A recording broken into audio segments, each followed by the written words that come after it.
은혜를 헛되이 하지 않는 첫 번째 비결은 무엇에든지 그리고 아무에게도 거리끼는 것이 없어야 한다는 것입니다.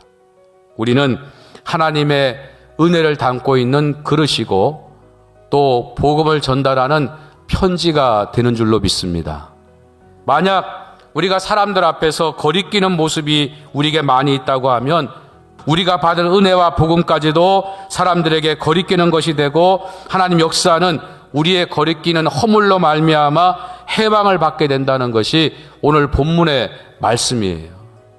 두 번째로 모든 일에 하나님의 일꾼임을 밝히며 살아야 한다는 것입니다.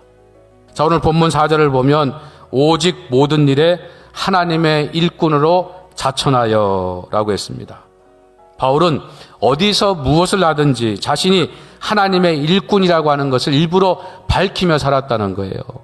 내가 예수 믿는 것을 감추면 안 돼요. 우리는 드러내고 증거하는 삶을 살아야 합니다. 그것이 하나님께 받은 은혜를 헛되이지 않는 비결이라는 거예요.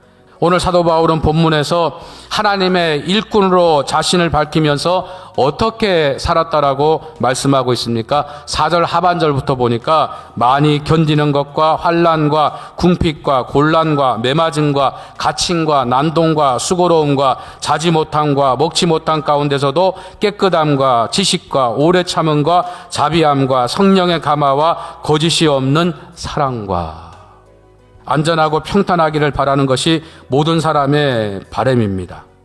그러나 하나님의 일꾼은 때에 따라서 그 편안함을 버릴 수 있어야 한다는 거예요.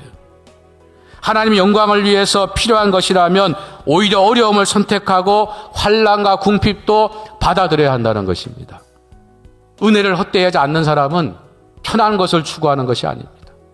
하나님의 은혜를 간직하기 위해서 그 은혜를 더욱더 빛나게 하기 위해서 오히려 어려움을 선택하고 환난과 핍박을 받아들일 수 있는 요즘과 같이 힘들고 어려운 때에도 예수 믿는 것을 두려워하지 아니하고 성전에 나오는 것을 머뭇거리지 아니하고 여러분은 그런 은혜를 은혜되게 하는 사람, 은혜를 헛되이 받지 않는 그런 성도로 살아갈 수 있기를 주님의 이름으로 간절히 축원합니다.